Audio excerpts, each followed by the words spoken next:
Hello friends, എല്ലാവർക്കും അർച്ചന ചേച്ചി LLB സീരിയലിന്റെ ലേറ്റസ്റ്റ് എപ്പിസോഡ് റിവ്യൂയിലേക്ക് സ്വാഗതം. അങ്ങനെ ചിന്നു ഫോൺ സൈലന്റ് ആക്കി വെച്ചുകൊണ്ട് പഠിച്ചുകൊണ്ടിരിക്കുകയാണ്. അപ്പോഴാണ് JK ചിന്നുവിന്റെ ഫോണിലേക്ക് വിളിക്കുന്നത്. അങ്ങനെ ചിന്നുവിന് JKയുടെ കോള് വരുന്നത് അർച്ചന കാണുകയാണ്. അർച്ചന എന്നിട്ട് ഫോൺ എടുത്തിട്ട് ചിന്നുവിനോട് പറയുന്നുണ്ട്, നിന്റെ JK അങ്കിളാണ് വിളിക്കുന്നത്, ഫോൺ എടുക്കുക എന്ന് പറയുമ്പോൾ ചിന്നു പറയുന്നുണ്ട്, എനിക്ക് ഇത് നാളെ തീർക്കേണ്ട പ്രൊജക്റ്റാണ് അമ്മേ, അതുകൊണ്ട് പിന്നീട് ഞാൻ വിളിച്ചോളാം എന്നങ്ങനെ ചിന്നു പറയുമ്പോൾ അർച്ചന പറയുന്നുണ്ട്, അത് ശരിയല്ല മോളെ, നീ ഇത് ചെയ്യുന്നത് ശരിയല്ല. JK അങ്കിള് ചിലപ്പോൾ എന്തെങ്കിലും അത്യാവശ്യത്തിനായിരിക്കും വിളിക്കുന്നത്, വീടിന്റെ കാര്യങ്ങൾ എന്തെങ്കിലും ചോദിക്കാനായിരിക്കും. ആ സമയത്ത് നീ ഇങ്ങനെ പെരുമാറാൻ പാടില്ല എന്ന് പറയുമ്പോൾ ചിന്നു പറയുന്നുണ്ട്, നമ്മളോടൊന്നും പറയാതെ പോയതല്ലേ JK അങ്കിള്, ആ സമയത്ത് JK അങ്കിൾ ഇങ്ങനെ ചിന്തിച്ചോ? ഇല്ലല്ലോ, അതുകൊണ്ട് തന്നെയാണ് ഞാനും ഫോൺ എടുക്കാത്തതെന്ന് ചിന്നു പറയുമ്പോൾ അർച്ചന പറയുന്നുണ്ട്, എന്തായാലും ശരി, കോള് കട്ടായി പോയി, നീ ഇപ്പൊ തന്നെ JK സാറിനെ അങ്ങോട്ടേക്ക് വിളിക്കുകയെന്ന് അർച്ചന അങ്ങനെ പറയുമ്പോൾ ചിന്നു തിരിച്ച് JK വിളിക്കുകയാണ്. ഫോൺ എടുക്കുന്നതും JK പറയുന്നുണ്ട്, സോറി മോളെ എന്ന്. എന്തിനാണ് അങ്കിൾ എന്നോട് സോറി പറയുന്നതെന്ന് ചിന്നു ചോദിക്കുകയാണ്. JK അപ്പൊ പറയുന്നുണ്ട്, അന്ന് ഞാൻ നിങ്ങളോടൊന്നും ഒരു വാക്കുപോലും പറയാതെ പോയില്ലേ നാട്ടിലേക്ക്, താക്കോൽ വാങ്ങാൻ വരാമെന്നും വാടക ക്യാഷ് തരാനായിട്ടും നിങ്ങളുടെ വീട്ടിൽ നിന്ന് ഉച്ചയ്ക്ക് ഊണ് കഴിക്കാമെന്നൊക്കെ ഞാൻ പറഞ്ഞതല്ലേ, എന്നിട്ട് എനിക്ക് ആ വാക്ക് പാലിക്കാൻ പറ്റിയില്ലല്ലോ എന്ന് JK അങ്ങനെ പറയാണ്. ചിന്നപ്പ പറയുന്നുണ്ട്, അതൊന്നും കുഴപ്പമില്ല അങ്കിൾ, അങ്കിളുടെ മാനസികാവസ്ഥ ഞങ്ങൾക്കറിയും. ശരിക്കും അങ്കിൾ എന്നോടല്ല സോറി പറയേണ്ടത്, എൻ്റെ അമ്മയോടാണ്. അങ്കിളിന് വേണ്ടി അമ്മ ഊണെല്ലാം റെഡിയാക്കി വെച്ച് ഇവിടെ കാത്തിരുന്നു. രാധികയ്ക്ക് ആരാധനാമൂർത്തിയെ കാണാനുള്ള അവസരമാണ് അങ്കിൾ നഷ്ടപ്പെടുത്തിയത്, ഇതിനാണ് അമ്മയോട് അങ്കിൾ സോറി പറയേണ്ടത് എന്നെല്ലാം ചിന്നു അങ്ങനെ പറയുമ്പോൾ JK പറയുന്നുണ്ട്, മോൾ എന്തായാലും അമ്മയുടെ അടുത്ത് ഫോൺ കൊടുക്കുക, ഞാൻ അമ്മയെ പറഞ്ഞ് കാര്യങ്ങൾ പറഞ്ഞ് മനസ്സിലാക്കാമെന്ന് പറയാണ്. ചിന്നു അപ്പൊ തന്നെ അർച്ചനയ്ക്ക് ഫോൺ കൊടുക്കുകയാണ്. അർച്ചന എന്നിട്ട് മടിയോടെ ഫോൺ വാങ്ങിച്ചുകൊണ്ട് JKയോട് സംസാരിക്കുന്നുണ്ട്, സാർ ചിന്നുവിനും എല്ലാം ഒരു തമാശയാണ്, അവൾ അതുകൊണ്ടാണ് ഇങ്ങനെയെല്ലാം പറഞ്ഞത്, അല്ലാതെ എനിക്കൊരു പ്രശ്നവുമില്ല.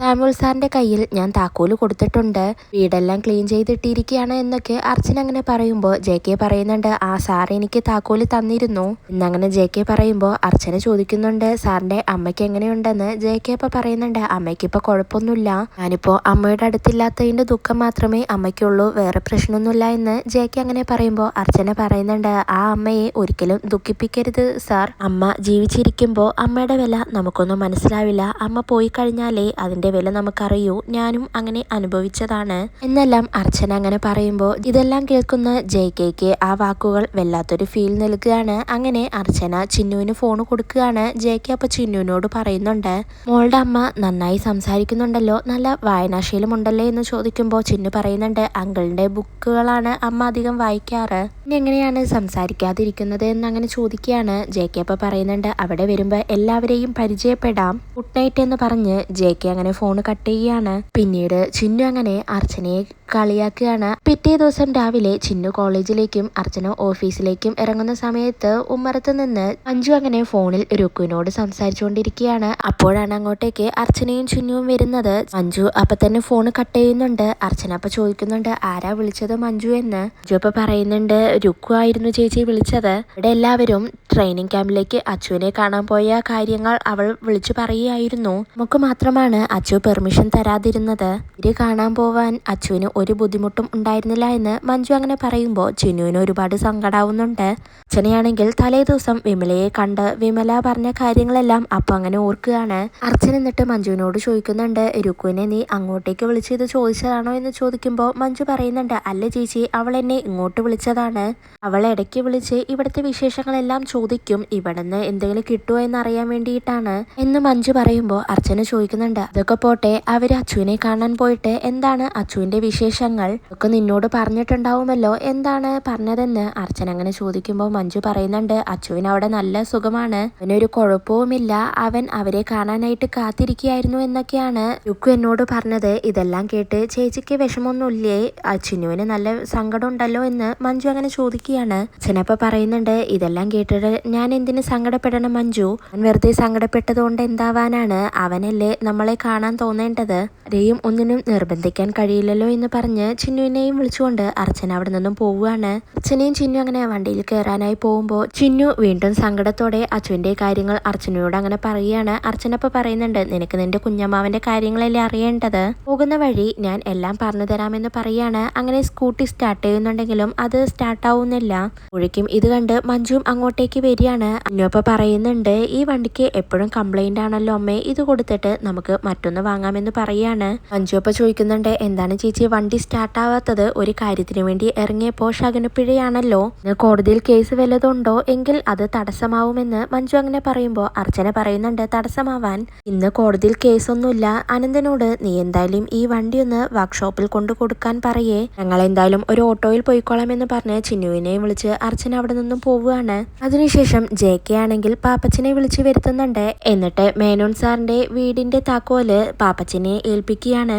ആ വീട് താൻ തിരിച്ചെടുത്തു എന്നും അഡ്വക്കേറ്റ് അർച്ചനയുടെ മകൾ ചിന്നു എന്റെ സ്റ്റുഡന്റ് ആണെന്നും ആ കുട്ടി വഴി എനിക്ക് ആ വീട് കിട്ടിയെന്നും എനിക്ക് അങ്ങനെ എല്ലാ കാര്യങ്ങളും പാപ്പച്ചനോട് പറയാണ്. ഇത് കേട്ട് പാപ്പച്ചനാണെങ്കിൽ വിശ്വസിക്കാനാവുന്നില്ല. പാപ്പച്ചൻ എന്നിട്ട് JKയോട് പറയുന്നുണ്ട്, ഇതൊരു പ്രശ്നമാവുമല്ലോ സാർ, നീ എന്ത് ചെയ്യുമെന്ന് ചോദിക്കുമ്പോൾ JK പറയുന്നുണ്ട്, ഒരു പ്രശ്നവും ഉണ്ടാവില്ല, അതെല്ലാം ഞാൻ നോക്കിക്കോളാം, ഞാനാണ് JK എന്ന് ചിന്നുവിന് മാത്രമേ അറിയുള്ളൂ, ബാക്കിയെല്ലാം ഞാൻ നോക്കിക്കോളാം, താൻ എന്തായാലും വീട് തുറന്ന് വീട്ടിലേക്ക് വേണ്ട കുറച്ച് സാധനങ്ങളൊക്കെ വാങ്ങി വെക്കിയെന്ന് പാപ്പച്ചനോട് അങ്ങനെ പറയാണ്. അതിനുശേഷം ചന്ദ്രയും ചന്ദ്രയുടെ കൂട്ടുകാരി ഡെയ്സിയും തമ്മിൽ കണ്ടുമുട്ടുന്നുണ്ട്. ഒരു സൈബർ കേസിന്റെ കാര്യം അങ്ങനെ ഡെയ്സി ചന്ദ്രയോട് പറയാണ്. ചന്ദ്ര അപ്പൊ തന്നെ വിജയ് ശങ്കറിനെ വിളിക്കുന്നുണ്ട്. വിജയ് ശങ്കർ ആണെങ്കിൽ ഫോൺ എടുക്കുന്നുണ്ട്. എന്താ ചന്ദ്രേ, ഞാൻ കുറച്ച് തിരക്കിലാണ്, വേറെ എന്തെങ്കിലും കാര്യമാണെങ്കിൽ നമുക്ക് പിന്നീട് സംസാരിക്കാമെന്ന് പറയുമ്പോൾ ചന്ദ്ര പറയുന്നുണ്ട്, ഞാനൊരു കേസിന്റെ കാര്യത്തിന് വേണ്ടിയിട്ടാണ് ഇപ്പൊ വിജയേട്ടനെ വിളിച്ചത്, എന്റെ ഫ്രണ്ട് ഡെയ്സിക്ക് വിജയേട്ടനിൽ നിന്നും ഒരു നിയമോപദേശം വേണം, ഒരു സൈബർ കേസാണ്,